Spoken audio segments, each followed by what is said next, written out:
जय श्री कृष्णा। आज हम आपसे चर्चा करने आए हैं एक बहुत छोटे से विषय पर। छोटा है पर बहुत ही ज्यादा महत्वपूर्ण है। अक्सर हम बहुत सारी बातों को सुनते हैं, जानते हैं, करते भी हैं और उसके पीछे के बहुत सारे प्रमाण भी ढूंढने की कोशिश करते हैं। सपोज करिए किसी ने आपको बोला शाम के वक्त कंघी नहीं करते, मान लेंगे, सुन भी लेंगे, लेकिन फिर ये सोचेंगे क्यों नहीं करते, रीजन क्या है, पता नहीं। ठीक है, बड़ों ने कहा है तो मान लो। कुछ नहीं मिला तो इसका ज्योतिष के साथ कोई संबंध होगा, मान लो। लेकिन कई बार ज्योतिष से भी ऊपर कोई चीज होती है और वो होती है एक आपके जीवन की नकारात्मक और सकारात्मक ऊर्जा को सही रूप से संचार करने की। ये ताकत सिर्फ ईश्वर में होती है और ईश्वर आपको अपने तरीके से ही वो ऊर्जा प्रदान करते हैं। जब आप कोई गलत काम करते हैं, जब आप गलतियां करते हैं, तो वो ऊर्जा आप तक नहीं पहुंच पाती। बस आज मैं भी आपको कुछ ऐसा ही बताने आई हूं जिससे आपके जीवन में सही तरीके से ऊर्जा का संचार हो सके। आज हम आपसे बात कर रहे हैं एक ऐसी चीज की जिसको करने से हमेशा आपके जीवन में तकलीफें आती हैं, लेकिन अगर इस चीज को आपने सही तरीके से, सही ढंग से कर लिया तो आपके जीवन में इससे बहुत सारी सकारात्मक ऊर्जा भी आती है। बात कर रही हूं आज नाखूनों की। अक्सर आपने देखा होगा कि लोग कहीं भी बैठकर कभी भी नाखून काटने लगते हैं। नाखून को काटने का अपना एक तरीका होता है। क्यों? बेशक यह हमारे शरीर का वो डेड हिस्सा है जिसमें जान नहीं होती, जिसका कोई भी ऐसा काम नहीं होता कि जिसके बिना लोगों के काम रुक जाएंगे, लेकिन फिर भी ये बहुत महत्वपूर्ण होते हैं। अक्सर कुछ चीजें सुनी होंगी आपने, काफी सारे बाबा, काफी सारे एस्ट्रोलॉजर्स, काफी सारे तांत्रिक ऐसे बोलते हैं आप सामने वाले के नाखून ले आइए, हम उनके नाखून से उनको आपके वश में कर देंगे। अक्सर छोटे बच्चों के नाखूनों से गजब के तंत्र करे जाते हैं। नाखून से आप किसी भी व्यक्ति की बुद्धि बदल सकते हो। नाखून को अगर सही तरीके से प्रयोग नहीं किया गया तो आप उस व्यक्ति को पागल तक कर सकते हो।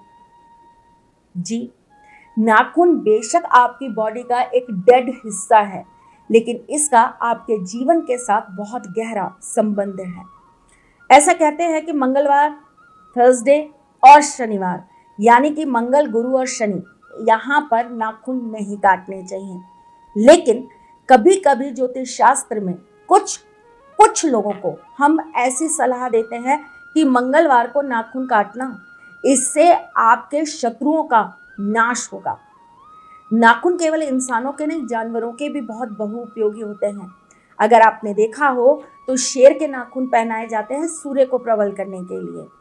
उल्लू के नाखून पहनाए जाते हैं शुक्र को और महालक्ष्मी को प्रसन्न करने के लिए। इसी तरीके से नाखूनों का बहुत ज्यादा महत्व होता है ऊर्जा को संचार करने के लिए। आपकी बॉडी के अंदर ऊर्जा कैसी रहेगी, ये आपके नाखूनों से पता लग जाता है। नाखून का रंग अगर बदलने लगे तो समझ लीजिए आपके ग्रह विपरीत हो रहे हैं। अक्सर लोगों के नाखून अचानक से काले हो जाते हैं। तंत्र होने का सबसे बड़ा ये चिन्ह है, संकेत है कि आपके ऊपर कोई तंत्र कर रहा है। बहुत जल्दी जल्दी नाखून टूटते हैं, बहुत नाखून रूखे रहते हैं, नाखून आपके खुरदुरे रहते हैं। समझ जाइए आपके जीवन में कहीं ना कहीं शनि, मंगल और राहु युति बना रहे हैं और आपके जीवन में तकलीफें, बाधाएं, प्रेम, ये सब आपको बहुत ज्यादा सताने वाले हैं। जब जब भी आपके नाखूनों के आसपास का जो हिस्सा होता है, जो स्किन होती है, वो फटने लगे, खराब होने लगे, डेड होने लगे, तो ये मान के चलिए कि कहीं ना कहीं से आपके जीवन में धन और मान हानि होने वाली है। अक्सर हम इन छोटी छोटी बातों पर ध्यान नहीं देते। हमें लगता है कि ये मौसम चेंज हो रहा है इस वजह से हो रहा है, या कुछ और बॉडी में प्रॉब्लम्स आ रहे हैं इसकी वजह से हो रहा है, लेकिन इसका संबंध आपके ग्रहों से भी उतना ही होता है। एक और आज एक चीज बताती हूँ।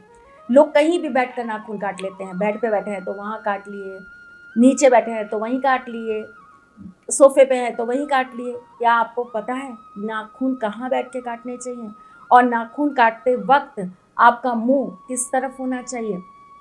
बता देती हूँ।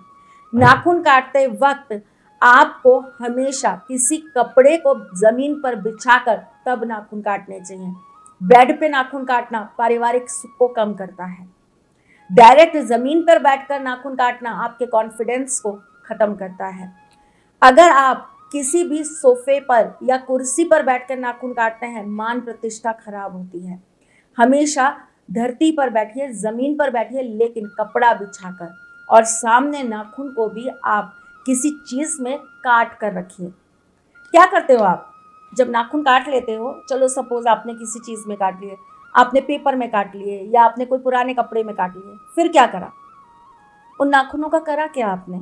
उठा के डस्टबिन में डाल दिया? ये तो और गलत कर दिया। आपने अपने भाग्य को स्वयं उठाकर डस्टबिन में डाल दिया। नहीं करना चाहिए। नाखून हमेशा आपको काटने के बाद किसी वृक्ष में डाल देने चाहिए, लेकिन ध्यान रखिए ये वृक्ष तुलसी नहीं होगा, पीपल नहीं होगा, उसके अलावा आप कहीं भी डाल सकते हो।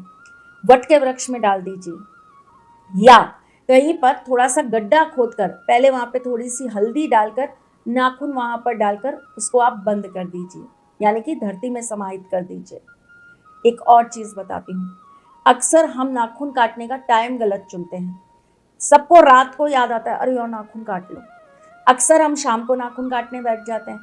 अक्सर हम क्या करते हैं, बाहर बैठे हैं घर के, कई लोगों के घर के बाहर बालकनी है, पॉच है, गार्डन है, हम वहीं बैठकर नाखून काटने लगते हैं।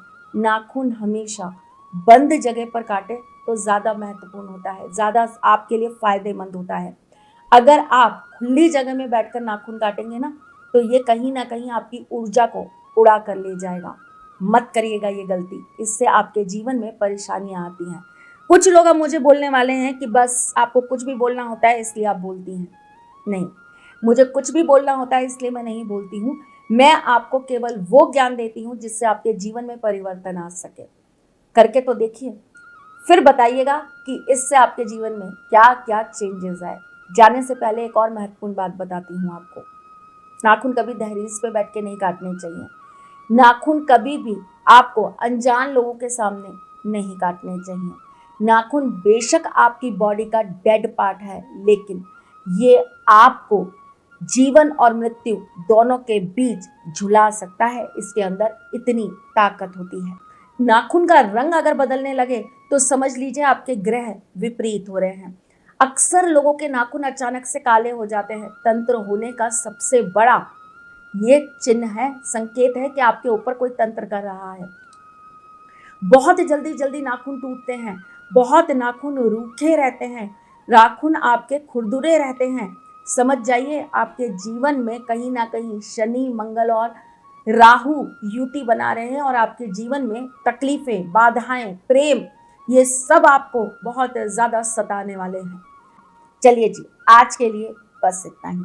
फिर आऊंगी कुछ नया, कुछ अलग, कुछ अद्भुत लेकर। मैं जल्द आपसे मिलने आऊंगी। तब तक के लिए जय श्री।